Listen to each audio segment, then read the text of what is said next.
Good evening, Crossbridge, Brickell. Let me ask you a question. If I were to ask you to look up your phones and look at everything you've searched for in the last week or so, I wonder what story would it tell? Maybe a story of fear, of longing, a story of meaning, a story of curiosity. Like if we could put what you've searched for up on the screen behind me, how nervous would some of you be right now? Not because you've searched for anything terrible, but because nobody needs to know what you spent 45 minutes asking AI, right?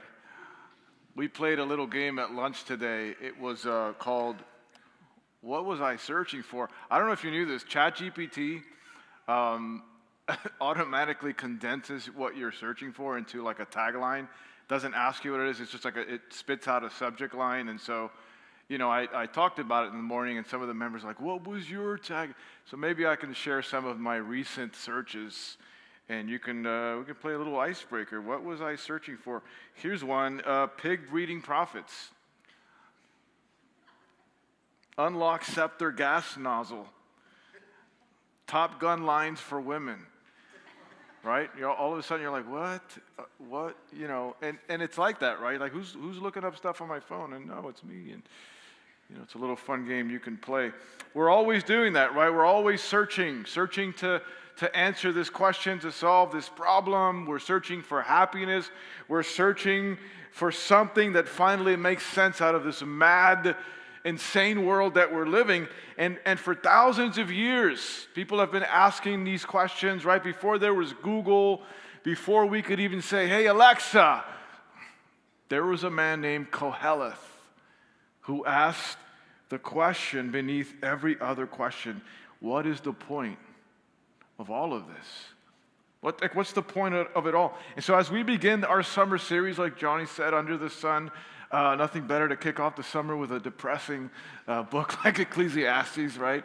If you have your Bibles or devices, open them up to chapter 1. I'll be reading the first 11 verses. And if you're watching us online, welcome to Crossbridge, Brickell. Lean in with us as we are going to embark on this journey, on this search, as we join Koheleth on this search. Here's what God's word says.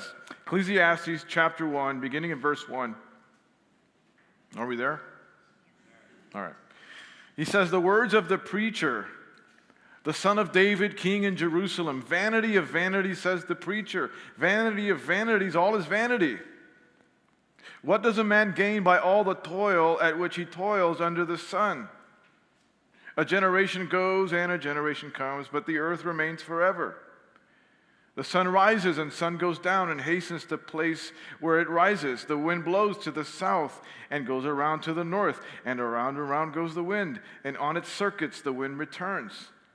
All streams run to the sea, but the sea is not full. To the place where the streams flow, there they flow again. All things are full of weariness. A man cannot utter it. The eye is not satisfied with seeing, nor the ear filled with hearing. What has been is what will be, and what has been done is what will be done, and there is nothing new under the sun. Is there a thing of which it is said, see, this is new? It is already in the ages before us. There is no remembrance of former things, nor will there be any remembrance of later things yet to be among those who come after. The word of God. Vanity of vanity, says Koheleth. Koheleth is a Hebrew word that can also be translated preacher or teacher or assembler, and you're already thinking, this guy's a cynic. This guy's a cynic. He fits in perfectly in Miami. But he's not. He's a man who is observing life, and he's looking at life honestly. And the Hebrew word for vanity literally means mist, breath, vapor. Something that appears for one moment and then disappears the next moment. And right out of the gates, Koheleth says, that's what life is like. Life feels elusive. Like when you walk into a room with purpose and you stand there for 10 seconds and then you forget why you walked into the room. That's what life feels like. If life feels very temporary. Like you get paid on Friday and you're wondering where all the money went on Monday. That's what life feels like. Life feels impossible to hold on to. Like winter in South Florida. You wear your sweater for one day and then it's over. And so we all tell ourselves these things. Like once I graduate, once I get married, once I buy that house, once I retire, then I'll have what I've been searching for. And then we arrive at the destination, and guess what happens? Another destination appears. It's like the finish line keeps moving. It's like the ladder that we were climbing was leaned up against the wrong wall. That's what life is like. But the question still remains as we continue to search, what's the point of this? What's the point of it all? And in these first 11 verses, we discover several realities that launches our search for the summer. And here's the first reality. The search begins with a question. What do people gain from all of their work, from all of their labor? Verse 3. In other words, why does it feel like we're always chasing something that never really quite lands and never really quite satisfies? Like, what's the payoff in the end? What's left after all the effort? And notice he doesn't ask, do you need to work? We all need to work. We all need to work. We all need to strive. We all need to make sacrifices. The question is, what remains? When all is said and done, what remains? And he tries to answer some of this. We looked at some of the stuff in his search history here, like generations. They say it comes and goes. The sun, sun rises, sun sets. Verse 7, streams, they struggle in pumping all this water, never fulfills its purpose. Then in verse 8, he says something we can all relate to, right? The eyes never have enough seeing. Like you remember the picture you posted on Insta or Facebook a couple weeks ago? You remember the picture? You remember what that is? It was the picture, the one that changed your life. You ever remember that picture? You ever look at that picture, that great picture that you took, and say to yourself, you know what? I don't need to see another picture. I don't need to see anything else. He says the eyes are never satisfied. The ears are never satisfied. We've got so much information pumping into our brains. Podcasts, news outlets. You ever hear something and say, I'm going to hold on to this bit of information because I don't need to listen to anything else. The ears, they're never set. We're seeing things all the time. We're hearing things all the time. Nothing really satisfies, so why bother? 100 years from now, nobody's going to even remember you. And even if you can't see that far ahead, you know what you're going to see? You're going to see vapor. You're going to see mist. You're going to see emptiness. That's what you're going to experience. But it shouldn't be that way. It's not supposed to be that way. You ever lived in that tension? It's not supposed to be this way. We do something, it was good, we thought it would make us happy, but it didn't land the way we thought it would land. Or maybe we see, rich people not be, that's a trope right there, right? Rich people not, why are you not happy? You should be happy. Good people suffer, bad people prosper. That should not be how the story goes, because somewhere deep down inside, we carry this assumption that life is supposed to make sense. That good should be rewarded, that evil should be punished, that hard work should pay off it should pay off in the end. If I do right things, right outcomes should follow. And when that doesn't pan out, we're confused. We're disoriented. And here's why this matters. Here's why this is important. Because when life disappoints us, and it will, we have a tendency to start assigning meaning to the disappointment.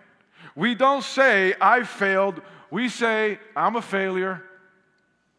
In relationships, we don't say, well, that ended. We say, I must be unlovable. We say, we don't just say, I lost my job. We say, I have no value. We don't just say, things didn't work out. That's what happens sometimes. No, we say, God, you must not care about me. We start assigning meaning. We begin attaching our identity to outcomes and make temporary things carry eternal weight. And once we do that, our decisions and our choices, they stop being driven by clarity. And they start being driven by fear, a fear of rejection, a fear of failure, a fear of missing out, a fear of not measuring up. So what do? We work harder, we chase harder, we do more, we consume more, we achieve more, we buy more, we post more, we compare more. All of it because we've convinced ourselves if we can just get that next thing, then we'll have enough. If we can just sing more verses, more than enough, we'll have enough. Just sing it one more time, it'll be enough.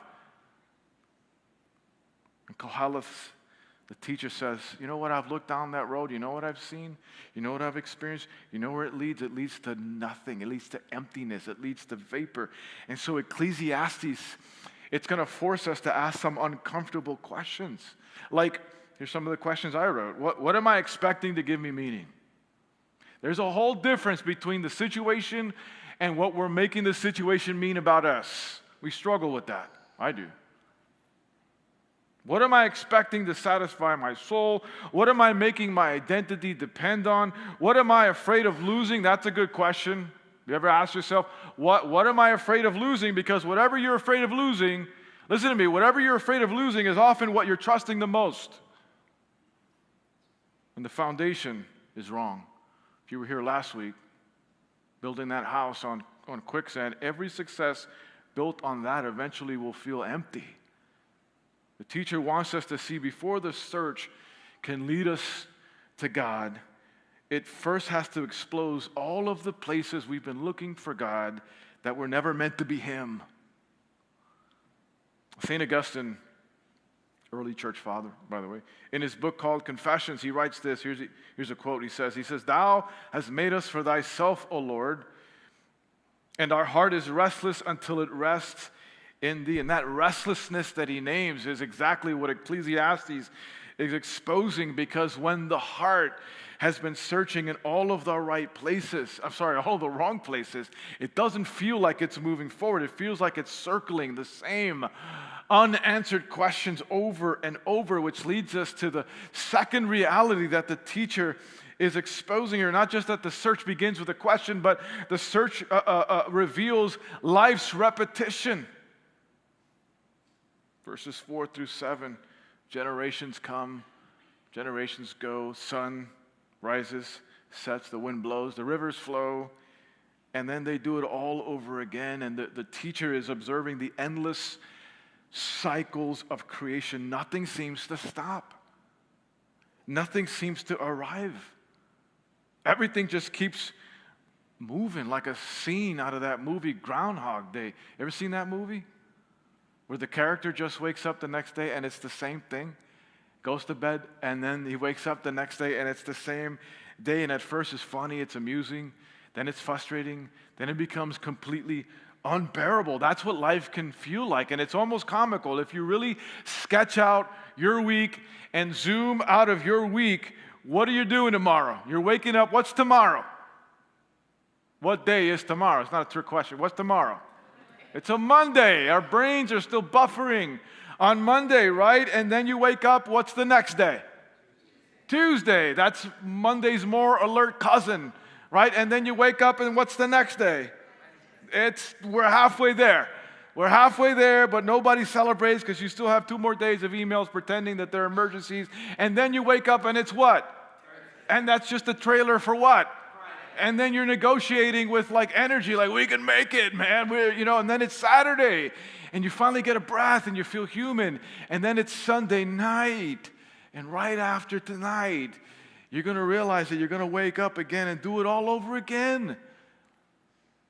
It's another Monday, it's another month, it's another year, it's another decade, and suddenly you're wondering, where did all the time go? And the problem is not the repetition itself. It's not the problem. God gave us rhythms and seasons. He's designed them for our health. The problem is when repetition becomes our only explanation for life. When we assume that the cycle is the explanation instead of the pattern. That's why all these illustrations that he's describing here, the sun, the wind, the river, the sea, it's not just poetry about nature. It's a mirror showing us what it feels like when life is reduced to motion without any meaning. Always moving, never arriving. Life is like this never-ending loop. And then we eventually ask, why does any of this matter? And so Kohelet starts to tighten the cycle. He wants to make you feel claustrophobic, not to discourage you, but to force you to realize something, that meaning cannot be found in the loop. If the loop is all there is, it has to come from beyond the loop. For example, relationships. You can have the healthiest relationship and still feel the limitations of that connection. You can still feel it. Like there are moments when you feel this strange incompleteness about the person that you're with. And if you interpret that feeling incorrectly, you'll interpret that relationship as if it was a failing relationship, and you start feeling and you start thinking, if I still feel this restless with so-and-so, then this must not be the right person. And then the cycle continues and you start to search. But if you interpret this feeling correctly, it's just a signal. It's just a guidepost. It's just something telling you, you know what? No finite person can satisfy this infinite longing that God has designed and placed in your heart. Here's another example. If you start thinking about the world and say, you know what? Life shouldn't be this way. Why are you saying the word should? You understand that's a metaphysical claim. The life is a life. The universe is what it is. What do you mean it shouldn't be this way? We're constantly talking about how things ought to be. We're constantly comparing reality to an ideal, and it's interesting that we're the only creatures uniquely aware of that gap. And if you interpret that feeling incorrectly, you'll start thinking, if life shouldn't be this way, then I got to do more. I got to achieve more. I got to work more, because that uneasy feeling will disappear once I become successful enough, once I become enlightened enough, once I become attractive enough, and then the cycle continues. But if you interpret these moments correctly, dissatisfaction, disappointment doesn't automatically mean that my partner is wrong. It doesn't automatically mean that my career is wrong, that the city I live in is wrong, that my friends are wrong. And don't get me wrong, sometimes those things are wrong, absolutely wrong. Sometimes they are wrong, but sometimes those moments, they're just clues that are showing you something more fundamental. What's that? That every good thing in life, every good experience that we have in life brings real fulfillment, but none of those things bring ultimate fulfillment. They don't bring final fulfillment. Like a beautiful relationship could be pointing to something beyond itself. A moment of justice could be pointing to something beyond itself. A moment that you have, this aha moment of profound meaning, could be pointing to something beyond itself. And sometimes our big mistake is pointing to the signpost, right? And making that the destination. Or we look in the mirror and we get mad at the mirror for what it's showing us. And we argue with reality, demanding that this thing that we're pointing to is false or it's not real. That's where the frustration, that's where the resentment, that's where the disillusion begins. And then we just start to sound cynical. Then we just start to sound consumeristic about every little thing, because the cycle isn't just out there in the world, it shows up in our lives. And we have this amazing ability to forget what the previous generation already discovered. They already figured it out. Spanish-American philosopher George Santayana has a famous quote. You probably all know it. Here's what it says. Those who cannot remember the past are condemned to what? You've heard this, which is where the teacher moves next, right? That this satisfaction is pointing to somewhere by showing us what we cannot satisfy, exposing our restless hearts. The problem isn't that we lack experience. The problem is that every single generation enters the same question into life's search engine, hoping for a different answer while ignoring a long line of people who've been asking the same question for centuries.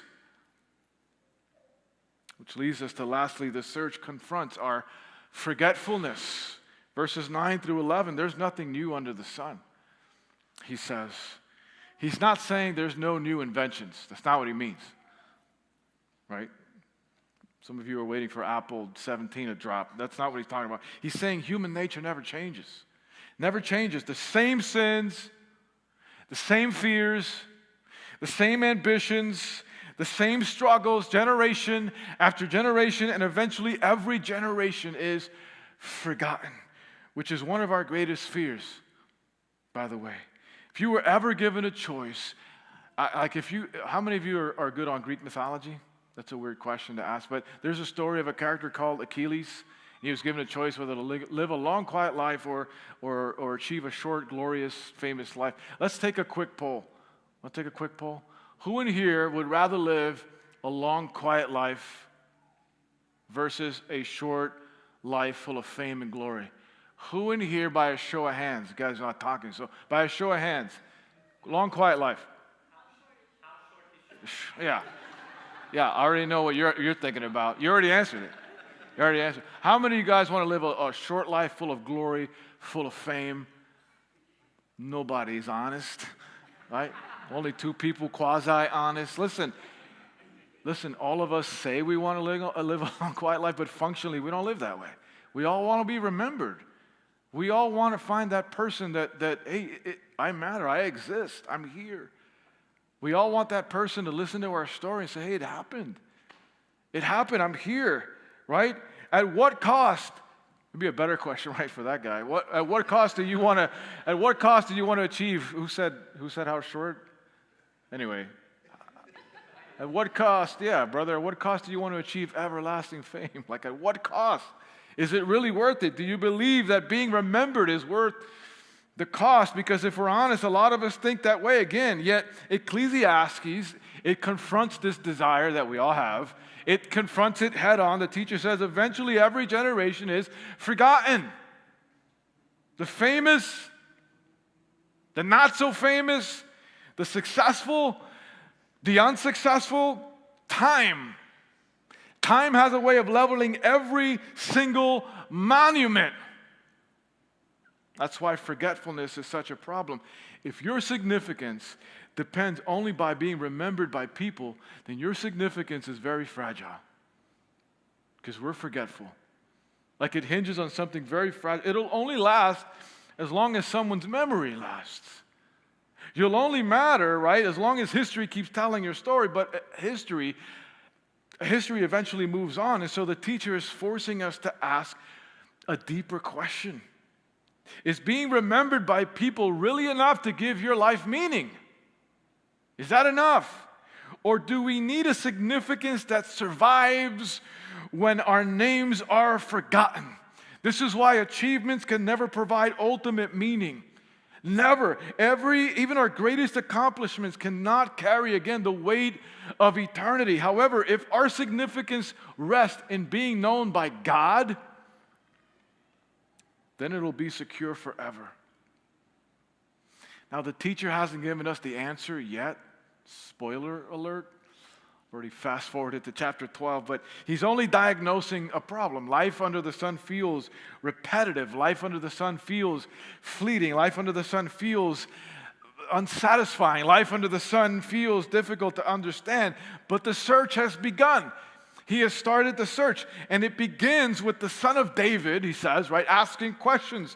The New Testament introduces another son of David, who, by the way, provides all of the answers. While Koheleth says everything is vapor, Jesus says, I have come to give you what? Life. The teacher observes generations come and go, but Jesus promises what? Life eternal. Maybe that's what you said, but the teacher says, the eye is never satisfied, but Jesus says, whoever comes to me shall not. That's a good one, but that's a different verse. Shall not hunger. You're right.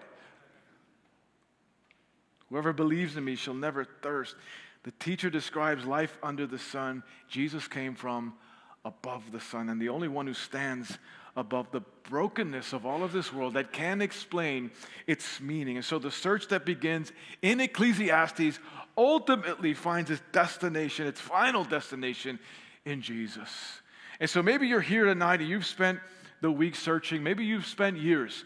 You're searching for purpose. You're searching for significance. You're searching for satisfaction. You're searching for answers. Maybe you're here tonight. You're searching for friends. You heard that this was a hip spot in Brickell, and you're looking just for, late 20s, early 30s. You're looking for relationships. Ecclesiastes gives you permission to admit what a lot of us are afraid to say. Life sucks. Apart from God, it does. It does. I thought there would be more to this. You ever have that moment? I thought this, a movie maybe. I thought that's what life feels like sometimes. The good news is that there is something more, but it isn't found under the sun. It's only found in the one who created the sun. And so the search starts tonight, and over the coming weeks, Koheleth will take us down every human road or every road that humans have been on, that they've ever traveled in pursuit of finding meaning. But before he does, he wants us to understand the problem that everything that we build apart from God will eventually turn into vapor. So let us begin the search together, not just for answers, but for the God who gives meaning to life. Amen.